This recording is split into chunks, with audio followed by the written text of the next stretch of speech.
Saudações, irmãos e irmãs. É um prazer estar aqui novamente com vocês.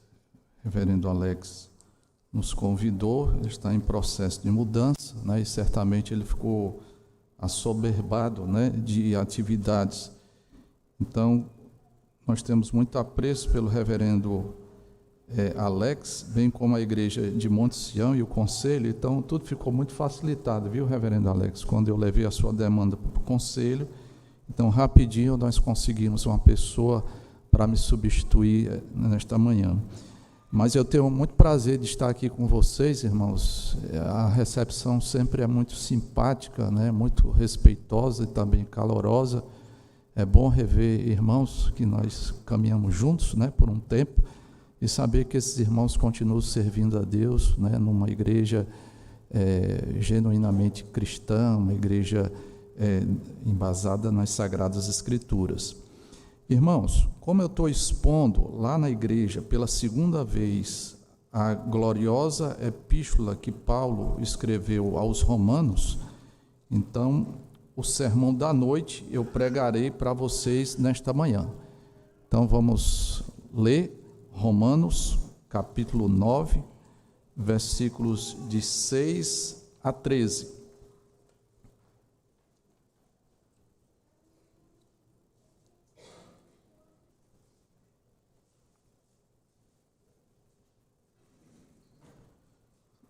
Se vocês quiserem acompanhar toda a exposição de Romanos, está disponível lá no canal do YouTube da igreja IP Monte Sião.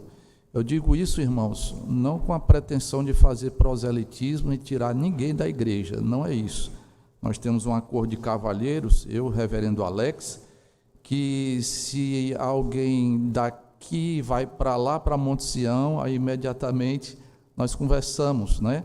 A mesma coisa acontece. Alguém de Monte Sião que veio para cá e a gente conversa também, e esse princípio já foi aplicado, né? O reverendo Alex, uma vez, aí disse: olha, tem uma pessoa aqui de Monte Sião, né? Me fale sobre ele. Então vamos lá, irmãos. Romanos capítulo 9, versículos 6 a 13 diz: E não pensemos que a palavra de Deus haja falhado, porque nem todos os de Israel são de fato israelitas, nem por serem descendentes de Abraão são todos os seus filhos, mas em Isaque será chamado a tua descendência. Isto é, estes filhos de Deus não são propriamente os da carne, nem devem ser considerados como descendência os filhos da promessa. Porque a palavra da promessa é esta: por esse tempo virei e Sara terá um filho, e não ela somente, mas também Rebeca, ao conceber de um só, Isaque, nosso pai. E ainda não eram os gêmeos nascidos, nem tinham praticado bem ou mal, para que o propósito de Deus quanto à eleição prevalecesse, não por obras, mas por aquele que chama. Já fora dito a ela: o mais velho será servo do mais moço. Como está escrito: amei Jacó, porém me aborreci ou odiei de Esaú. Até aqui a palavra de Deus, irmãos. Já oramos pedindo iluminação do alto. Então nós pretendemos tratar nesta manhã sobre o propósito de Deus. E nós veremos, irmãos, que esse propósito de Deus, ele nunca falha. O propósito de Deus é assegurado através daquilo que nós chamamos de eleição, e o propósito de Deus revela, irmãos, o amor divino, ou se baseia no amor divino, tá? Então, nós vamos percorrer aí esse trajeto. Irmãos, às vezes o nosso Deus, ele é chamado de arbitrário, principalmente quando nós nos deparamos com uma doutrina que nós temos que tirar dos nossos, metaforicamente falando, nós temos que tirar as sandálias dos nossos pés, fazendo lembrança aqui, aquele relato vocacional que está em Êxodo capítulo 3, quando Moisés, aos 80 anos de idade, vai ter um encontro com o divino. Deus se manifesta numa teofania, né, numa moita, uma sarça que ardia em fogo, porém não se consumia. E foi dito exatamente essas palavras: tira a sandália dos teus pés, porque onde tu pisas é terreno santo. A gente está pisando em terreno santo aqui. Nós temos uma doutrina que é a chamada doutrina da eleição, que é um aspecto da doutrina da predestinação que nós vamos tratar aqui. E as pessoas, quando ouvem sobre essa doutrina, alguns precipitadamente dizem que Deus é arbitrário. O nosso Deus não é arbitrário, porque a arbitrariedade é quando você age sem uma razão de ser. O nosso Deus, ele tem razões muito santas, muito sábias, altaneiras demais, que fogem à plena compreensão do ser humano. Então, é preciso que esteja muito bem arraigado na nossa mente que Deus é um Deus de propósito. Deus, ele não age, irmãos, como ser humano de forma precipitada. O nosso Deus tem um plano, tem um projeto. Nosso Deus, ele decreta. O nosso Deus, ele planeja antecipadamente tudo o que ele vai fazer. Aquilo que nós chamamos de história da humanidade, nada mais é do que o plano de Deus sendo executado, o plano de Deus vindo a conhecimento de todas as pessoas. Então é muito importante você ter isso na sua cabeça. Deus tem um propósito, tá? Primeira coisa que nós queremos destacar é que esse propósito de Deus nunca falha. O propósito de Deus é infalível. Perceba isso logo nos primeiros versículos, quando ele diz assim: e não pensemos que a palavra de Deus haja falhado, porque nem todos os de Israel são de fato israelitas, né? Por que é que ele fala isso nesse momento, irmãos? Aí a gente precisa contextualizar. É importante você perceber o todo do livro de Romanos. Lembre-se que o apóstolo Paulo, ele diz antecipadamente, logo no comecinho da carta, aquilo que ele pretende discorrer. Ele vai falar sobre o Evangelho de Deus, e ele diz que o Evangelho de Deus é o poder para a salvação.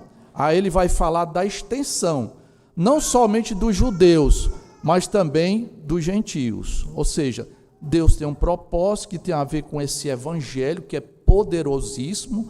O apóstolo Paulo, ele usa uma litote, né, para demonstrar a sua reação emocional diante desse evangelho poderoso, porque ele diz que não se envergonha desse evangelho. Litote é quando você afirma negando. Em outras palavras, ele diz: eu me orgulho desse evangelho, né? Então ele vai discorrer, irmãos, dizendo que esse evangelho, ele se traduz numa belíssima doutrina, que é a chamada doutrina da justificação pela fé somente. E aí ele chega ao capítulo 8, levando até as últimas implicações, o que é que essa doutrina gera em termos práticos. E o capítulo 8, irmãos, é, por assim dizer, um grande zênite, é o momento em que nós chegamos ao pico alto desse evangelho que o apóstolo Paulo está falando e que tudo tem a ver com o propósito de Deus. Ele começa o capítulo 8 dizendo que nenhuma condenação há para aqueles que estão em Cristo Jesus. Eu sei que você conhece esse versículo, mas é importante a gente remoer, é importante a gente se deter para meditar nessas coisas maravilhosas. O que é um crente? É alguém que escapou definitivamente da condenação. O crente é um filho de Deus muito privilegiado, em que mesmo ele, ao morrer, ele tem a firme segurança que jamais será condenado por Deus. E ele termina o capítulo 8, irmãos, dizendo que nada vai nos separar do amor de Deus em Cristo Jesus. Ele diz que nós também somos mais do que vencedores. O ponto é que no versículo 28 do capítulo 8, ele diz assim: sabemos que todas as coisas cooperam para o bem daqueles que amam a Deus, daqueles que são chamados segundo o seu propósito. Ele menciona o propósito de Deus. E o que acontecia, irmãos, e essa é a preocupação do apóstolo Paulo, é que algumas pessoas jogavam em rosto, dizendo: onde é que está o propósito de Deus? Porque muitos daqueles de Israel, o povo da antiga aliança, simplesmente desprezou a Jesus, não reconheceram que Jesus era o Messias aguardado lá das profecias do Antigo Testamento. Então, como é que você responde a isso, apóstolo Paulo? Será que o propósito de Deus não ficou pelo caminho? Será que o propósito de Deus não foi frustrado? Por isso que ele vai dizer que a palavra de Deus, irmãos, ela não pode ser invalidada, ela não falha, porque a palavra de Deus revela o propósito de Deus. A palavra de Deus revela, irmãos, as suas gloriosas promessas. Aí ele vai explicar e vai dar um princípio muito importante, porque nem todos os de Israel são de fato israelitas. Essa é a explicação. Nós temos que discernir entre o Israel étnico, toda aquela genealogia que começa a partir dos patriarcas, a partir de Abraão, os filhos que vieram, e que é possível você fazer todo um tronco genealógico. Nós temos que diferenciar do Israel espiritual. Quem é o Israel espiritual? São todas aquelas pessoas que foram salvas em Cristo Jesus ao longo de toda a história da igreja. Isso envolve judeus, porque Deus salvou Abraão, Deus salvou Isaac, Deus salvou Jacó, mudando o seu nome para Israel, Deus salvou todos aqueles heróis da fé do Antigo Testamento, Deus salvou os apóstolos eram judeus, dentre eles o apóstolo Paulo. Deus salvou aqueles 120 que estavam na expectativa do derramamento do Espírito Santo, numa reunião de oração e no momento de assembleia, que eles foram escolher o substituto para Judas Iscariotes. Haviam predominantemente, aliás, somente naquela assembleia, judeus. Então Deus salvou judeus, segundo a carne, do ponto de vista étnico, mas não somente esse tipo de gente. Deus salvou também os gentios, e todos eles compõem aquilo que o apóstolo Paulo vai dizer que é o Israel espiritual. Isso é importante, porque existem, odiernamente, teologias que são muito celebradas e que dominam a maior parte das igrejas evangélicas. É o chamado dispensacionalismo, que parte do princípio que Deus tem dois povos. Na expressão clássica dessa teologia, absurdamente, eles chegaram ao ponto de dizer que o que nós estamos vendo nos nossos dias é uma espécie de parêntese, é uma espécie de plano B de Deus. O plano A, o plano principal, foi frustrado, porque Deus queria salvar o Israel segundo a carne, e nós sabemos, através do relato do apóstolo Paulo, através do relato do próprio apóstolo João, que no começo, no prólogo lá do seu evangelho, diz lá que ele veio para os seus, uma referência a Jesus, mas os seus, o seu povo, não o recebeu. Como é que se explica isso, irmãos? Cuidado, Deus não tem dois povos. Deus só tem apenas um povo, que ele chama de Israel espiritual. Ele vai exemplificar isso usando personagens do Antigo Testamento. Ele vai falar do caso de Abraão e vai falar também do caso do filho de Abraão, que foi Isaac. Vejamos isso. Versículo 7. Nem por serem descendentes de Abraão são todos os seus filhos, mas em Isaac será chamado a tua descendência. Isto é, estes filhos de Deus não são propriamente os da carne, mas devem ser considerados como descendência os filhos da promessa. Porque a palavra da promessa é esta: por esse tempo virei e Sara terá um filho. O primeiro caso aqui, irmãos, é aquele núcleo familiar em torno da figura de Abraão. Nós sabemos a história dele, que ele era um idólatra, segundo Josué. A Josué é muito claro com relação a isso. Deus o chamou aos seus 75 anos de idade. Houve promessas, inclusive, de que ele teria uma grande descendência. O fato é, irmãos, que os anos foram se passando e nada acontecia, porque a esposa de Abraão, a dona Sara, era uma mulher estéril, e a coisa foi se agravando com o tempo, porque além dessa condição, ela envelheceu. Então houve um momento em que eles pensaram o seguinte: olha, vamos dar um jeito aqui, por que você não possui a minha serva Agar, a serva egípcia, que trabalhava para aquela família, e aí ela vai conceber um filho, que foi Ismael, né? Então, através do filho dela, como era uma prática cultural da época, eu terei um filho. Então, certamente, a promessa de Deus vai se cumprir. Então, perceba que Abraão foi pai de Isaac, não de Sara, né? A mãe não foi Sara, mas foi Agar. E, posteriormente, a promessa de Deus se cumpriu. Veio Isaac.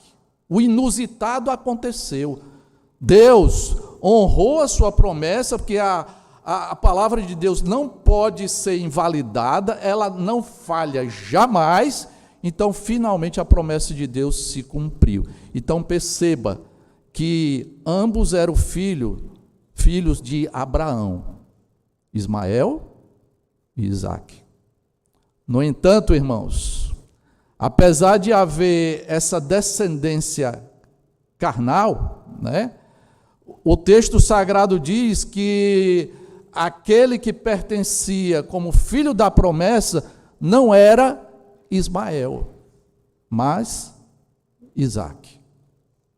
É assim que ele exemplifica. O segundo exemplo, irmãos, está relacionado com esse mesmo Isaac, e aos 40 anos de idade ele vai casar-se com uma moça chamada Rebeca. Vejamos agora a história, versículo 10. E não ela somente, mas também Rebeca, ao conceber de um só, Isaque, nosso pai. E ainda não eram os gêmeos nascidos, nem tinham praticado o bem ou o mal, para que o propósito de Deus quanto à eleição prevalecesse, não por obras, mas por aquele que chama. Já foi dito a ela: o mais velho será servo do mais moço, como está escrito: amei Jacó, porém me aborreci de Esaú. Então, eu quero que os irmãos percebam que o propósito de Deus que não falha, também esse propósito de Deus, ele não falha porque é assegurado através da eleição. E essa eleição jamais se baseou no fator biológico. Nunca.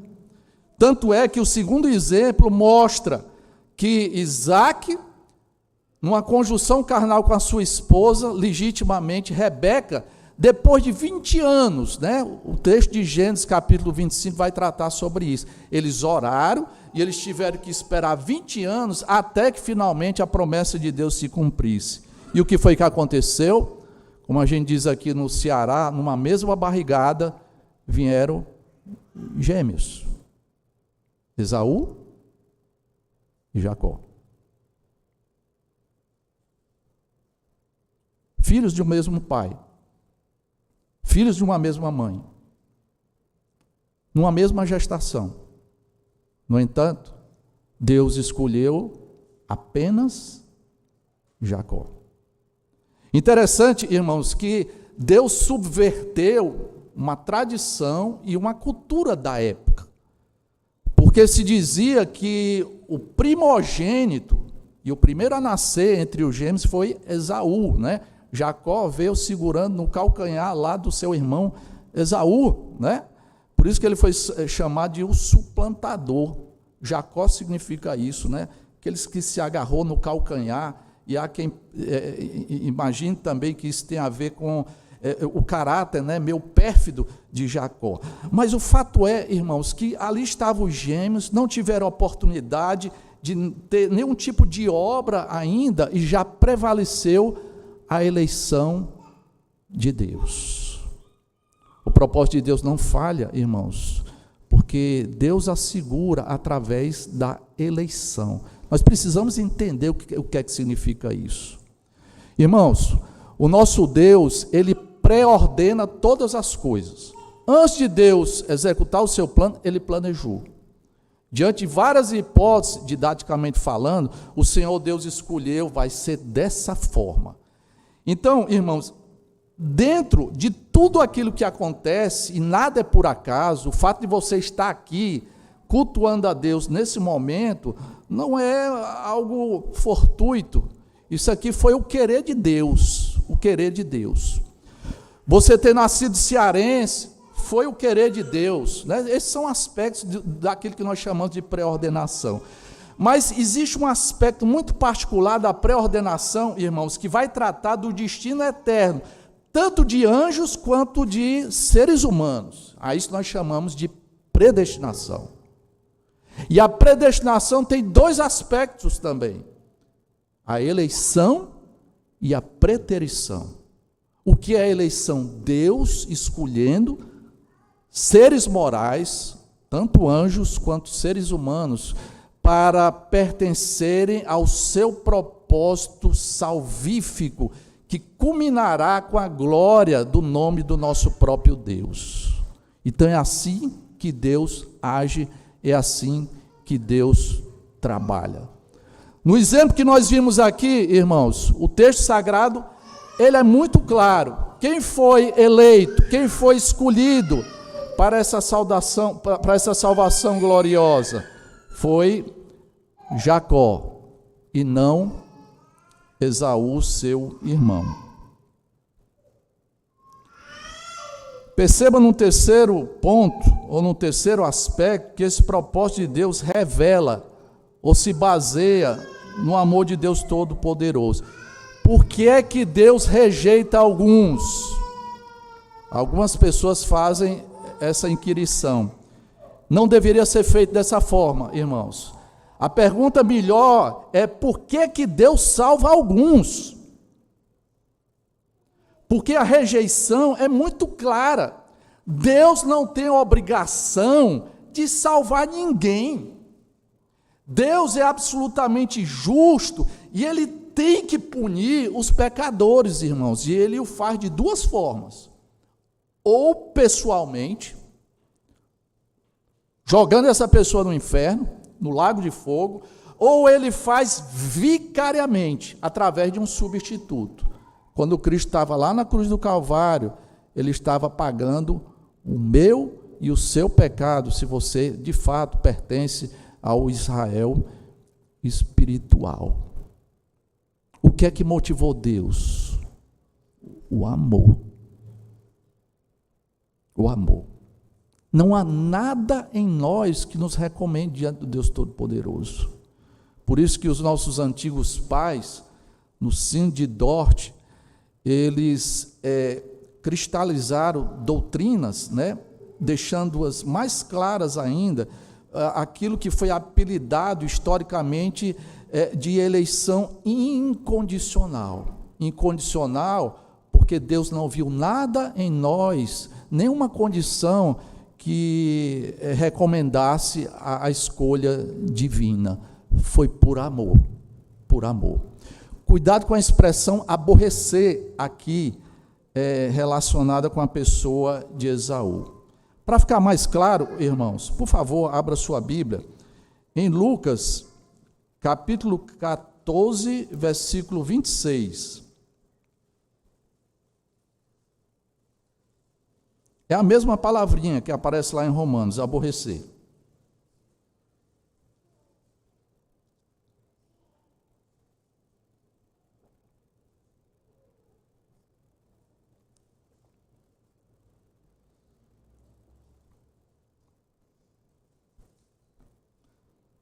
Versículo 26 de Lucas 14. Se alguém vem a mim, isso aqui é Jesus Cristo falando, e não aborrece a seu pai e mãe, e mulher, e filhos, e irmãos, e irmãs, e ainda a sua própria vida não pode ser meu discípulo. Cuidado como você vai interpretar isso aqui. Porque se você for absolutizar essa palavra, você vai dizer bobagem. Você vai dizer o seguinte: aí só, para eu ser um verdadeiro convertido, agora que eu sirvo Jesus Cristo e os meus pais não são crentes, ou a minha esposa não é crente, os meus filhos não são crentes, então eu preciso aborrecê-los, odiá-los. Mas não é isso que o texto está dizendo. Para ficar mais claro ainda, abra sua Bíblia em Mateus, capítulo 10, versículo 37. Nós temos a mesma passagem com uma terminologia diferente. Quem ama, agora vai ficar mais claro, quem ama seu pai e a sua mãe mais do que a mim, não é digno de mim. Quem ama seu filho ou a sua filha mais do que a mim, não é digno de mim. Olhe para cá. O que é que está na cabeça do apóstolo Paulo e também do próprio Senhor Jesus Cristo quando ele fala nesses termos de aborrecer? Aborrecer é amar menos. Quem faz a opção radical por Jesus Cristo, porque certamente nasceu de novo, né? Então perceba que entre os nossos amores, e é legítimo nós amarmos os nossos pais, é até bíblico. Temos que honrar os nossos pais, isso envolve amor também. É legítimo você amar a sua esposa e vice-versa, mas a questão é que o nosso amor por Deus tem que ser sempre superior ao amor que nós temos pelos nossos familiares ou por aquelas pessoas que nós mais estimamos. Então, aborrecer é amar menos. Charles Hodge coloca nesses termos, tá, irmãos? Mas a grande motivação é essa: Deus amou Jacó. Se você faz parte da igreja do Senhor, a mesma coisa se aplica a você. Deus te escolheu porque Deus te amou.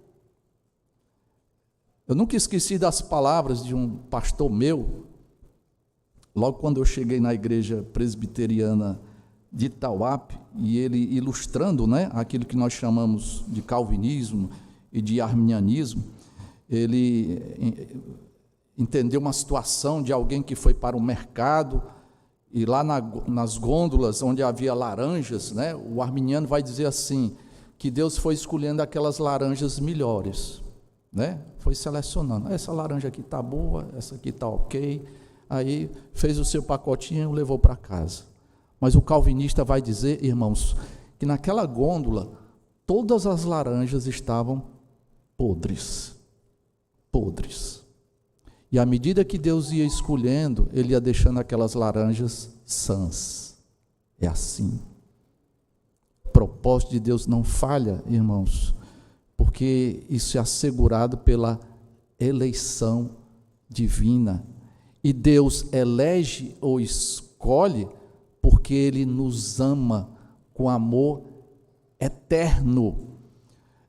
Se você me pedir um bom resumo de todo o ensinamento da Bíblia, vamos lá para João 3,16.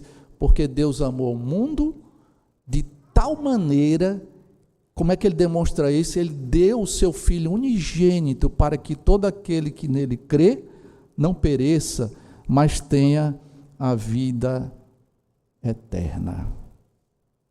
É assim que Deus age, irmãos. Meu irmão, minha irmã, você é mais do que vencedor. Porque Deus te escolheu. Porque Deus te ama. E mesmo os pecados que nós insistimos ainda em cometer, isso não vai abalar a nossa condição de justificado. Porque uma vez justificados, declarados justos por Deus, isso vai nos acompanhar por toda a eternidade. Nenhuma condenação há mais para aqueles que estão em Cristo Jesus. É muito bom ser crente. Essa doutrina, irmãos, deveria gerar humildade, é verdade, mas também muita segurança de salvação. A salvação não depende do que eu faço, do que eu farei. Infelizmente, os nossos irmãos arminianos, né? Deus é tão bom que salva arminianos também, né? Certamente eles não têm a visão tão clara assim, irmãos. Eles acham que Deus olhou lá no túnel do tempo e viu que eu teria uma postura mais digna do que outras pessoas e por isso ele me escolheu. Isso está equivocado, porque se fosse assim, dependeria de algo, de alguma obra que Deus vislumbrou no nosso futuro. E a passagem é muito clara, dizendo que no caso dos gêmeos, ilustrando a condição de qualquer ser humano, irmãos, para que o propósito de Deus quanto à eleição prevalecesse, não por obras, mas por aquele que chama, versículo 11. O que é que nós podemos aprender com isso, irmãos? Que lições nós podemos tirar para a nossa vida? Primeiro, cuidado com teologias que enaltecem Israel de uma forma indevida.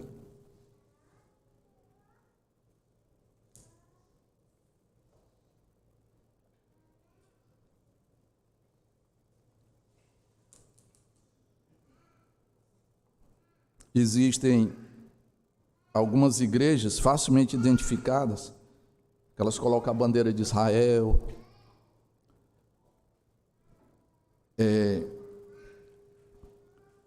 defendem de uma forma até acrítica que tudo que Israel faz é isso mesmo, Israel está sempre com a razão, é o povo de Deus, então nós temos que corroborar tudo que é feito. É claro, irmãos, que Israel foi agredido em muitos momentos, mas às vezes a resposta de Israel é também exagerada e passa por cima de princípios que são caros para nós cristãos. Misericórdia, justiça, e essas pessoas ficam tão acríticas que dizem absurdamente, né, que tudo que é feito lá, a gente tem que chancelar. Cuidado com esse tipo de teologia, irmãos. É uma teologia que tem penetrado na maior parte dos arraiais evangélicos. Deus tem dois povos. Deus continua tratando com Israel, o povo de Deus. Irmãos, Deus só tem um povo.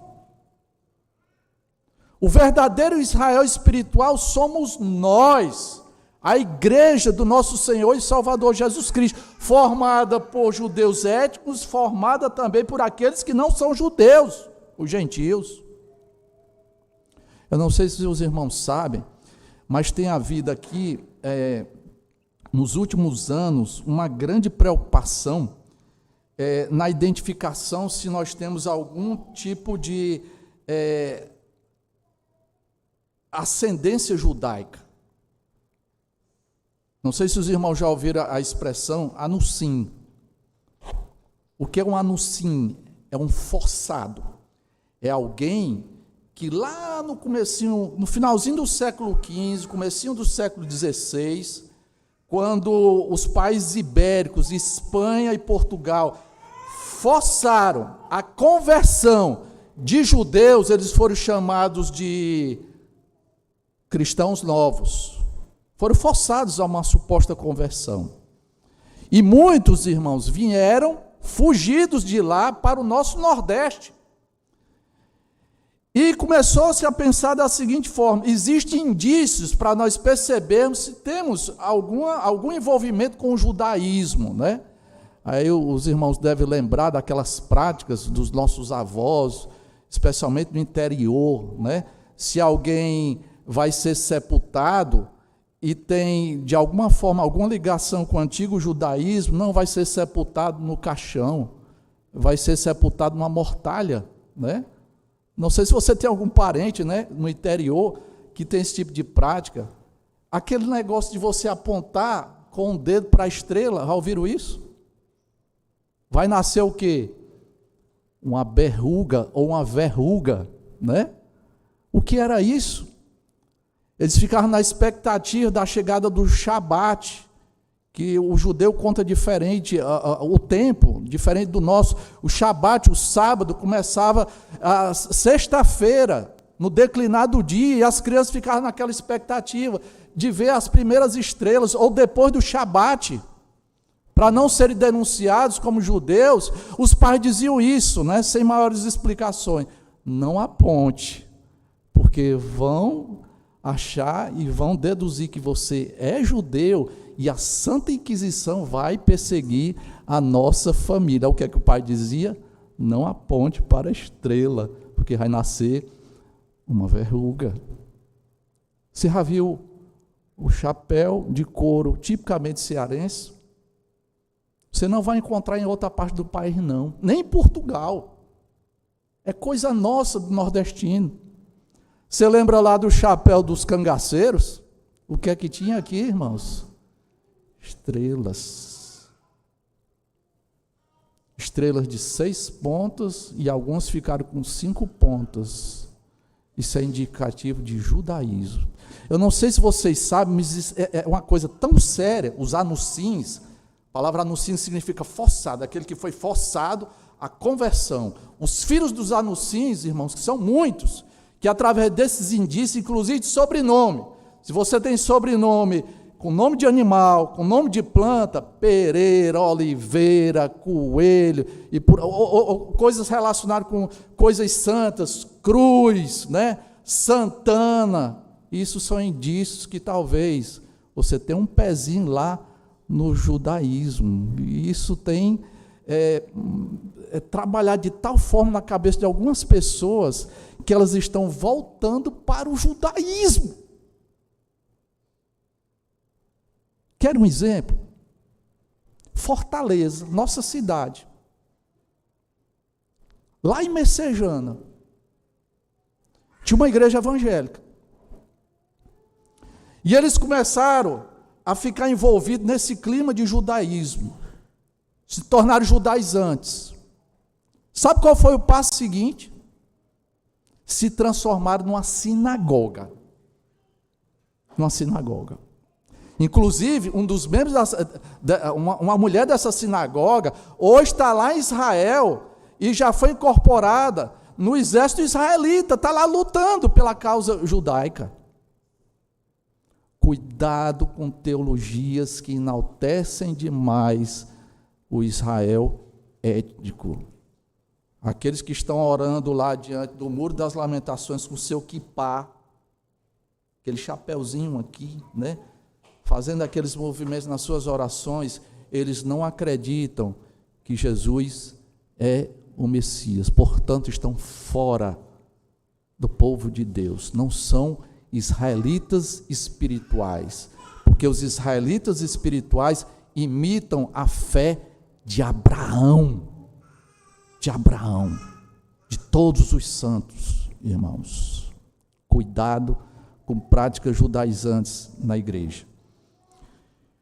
Em seguida, alguns pais, porque batizaram seus filhos, pressupõem que as suas crianças necessariamente pertencem à igreja invisível. Os irmãos entendem esse conceito, né, que nós aprendemos com os reformadores, que tem resquício lá de Agostinho. Existe a igreja visível, essa igreja externa. Aqui é um aspecto da igreja visível. E existe a igreja invisível, que é aquela que é formada verdadeiramente por aqueles que são filhos de Deus.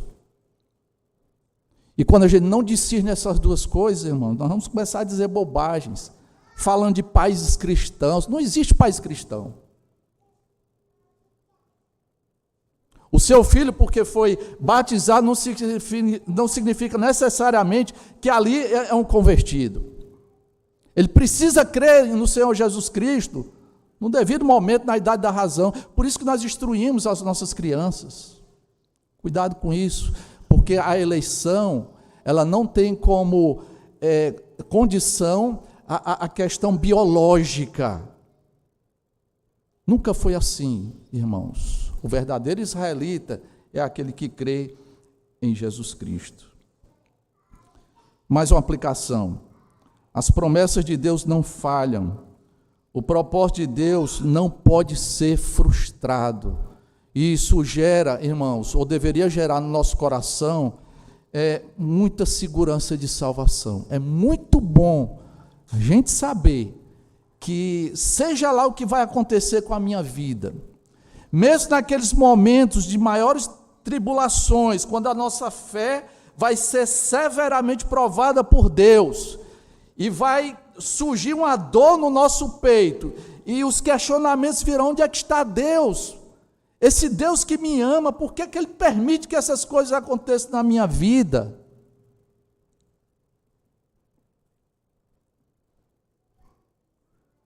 Deus te ama, e a prova é que Ele te elegeu. Deus te ama, e o fato dele ter te escolhido, irmãos, é para um grandioso propósito, de fazer convergir em Jesus Cristo todas as coisas, como diz lá o livro de Efésios. E você vai participar disso.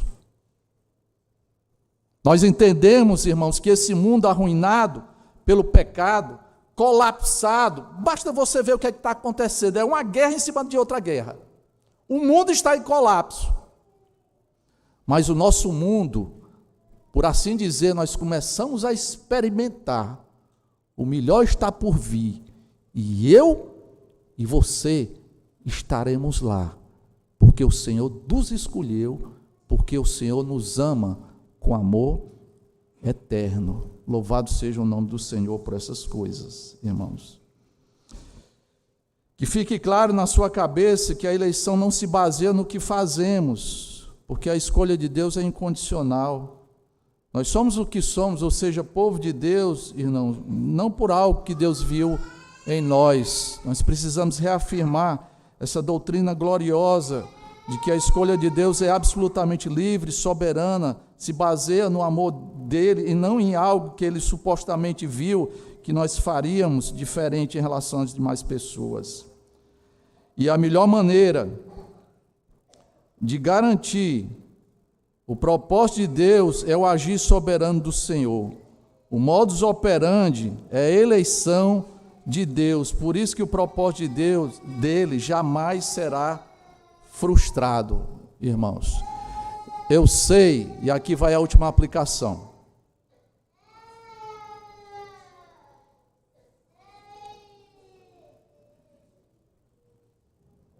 Eu não sei se é a primeira vez que você está se deparando com essa doutrina. Penso que não.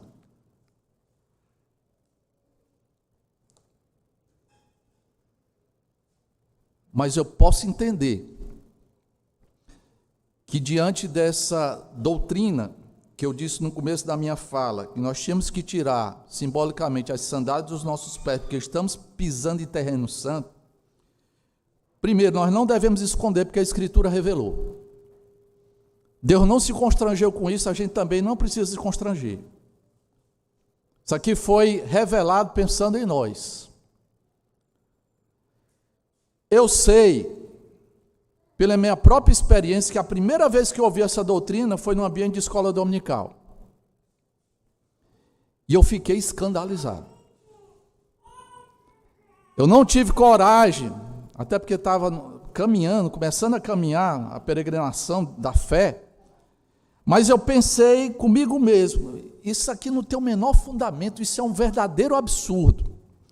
Até que alguém, um presbítero antigo da igreja, ele me deu um livro que me ajudou muito. Na época se intitulava, que é uma dissertação de mestrado, do reverendo Samuel Falcão, que foi um pastor e também professor lá do Seminário do Norte, que é chamado Predestinação, um livro muito interessante. Eu fiquei 6 meses devorando esse livro. Eu fui olhar cada passagem que era mencionada lá, até que eu me rendi, irmãos, e percebi que essa doutrina é bíblica. Essa doutrina primeiramente me humilhou, e é bom isso, irmãos, porque os nossos pensamentos não são os pensamentos do Senhor, e por mais que venha uma crise, você tem que voltar imediatamente àquela pergunta 4 do nosso breve catecismo, que diz quem é Deus, ou o que é Deus, e nós sabemos quem Deus é, irmãos. Deus é imutável em seus propósitos. Nunca descreia na justiça do Deus Todo-Poderoso. Ele é bondoso, Ele é sábio, Ele tem o melhor para esse mundo e para a nossa vida. Então, reconheça, por maior dificuldade que essa doutrina nos traga, mas reconheça que isso é a maneira de Deus agir, muito santa, muito sábia, cheia de amor e também cheia de justiça. Então, que você possa retirar desse prato tão encorpado nutrição para a sua alma, primeiramente te humilhando, em segundo lugar, te deixando uma pessoa muito mais grata por tanto que Deus tem feito na sua vida. Nós estaremos com Abraão, nós estaremos com os patriarcas antigos, os profetas, os reis fiéis, uns anônimos lá do Antigo Testamento que não são mencionados, estaremos com o apóstolo Paulo, estaremos com João Calvino, com Martinho Lutero e com tantos e tantos outros irmãos ao redor daquela grande ceia nas bodas do Cordeiro, porque o Senhor nos escolheu para isso e viveremos num mundo incomparavelmente melhor aqui na terra, a terra restaurada. Isso não é ensinamento de testemunho de Jeová, isso é ensinamento bíblico. Estaremos lá, porque aquele que nos prometeu jamais falhará. A Ele toda a honra e toda a glória. Amém. Nosso Deus, nosso eterno Pai, a Tua palavra é tão rica, Senhor, e Te agradecemos por essas verdades, ó Pai, que em alguns momentos da nossa caminhada gera até uma crise, Senhor. Há muitas perguntas, há muitos questionamentos, mas mesmo não tendo as respostas, nós confiamos em Ti, Senhor. Nós sabemos que Tu és um Deus santo, um Deus cheio de bondade, misericórdia, graça, um Deus que nos ama profundamente, um Deus que não deixa de lado a Tua justiça, mesmo quando nos escolhe, Senhor. É a nossa dificuldade em perceber o padrão perfeito de justiça é que geram essas crises. Quando isso acontecer, Senhor, que possamos ter novamente a nossa fé fortalecida na Tua palavra, Senhor, e caminhando, Senhor, sempre com essa firme esperança de que nós chegaremos lá, não pela força do nosso próprio braço, mas por causa da Tua eleição, Senhor, por causa da Tua escolha, por causa, inclusive, da escolha diária do Senhor sempre nos pegar pela mão, com essa pegada onipotente, poderosa, que vai garantir, Senhor, que nós chegaremos lá, para a glória do Teu nome. Faz com que a Tua igreja perceba essa verdade e aprenda a se regozijar nela. Assim te pedimos, em nome de Jesus. Amém.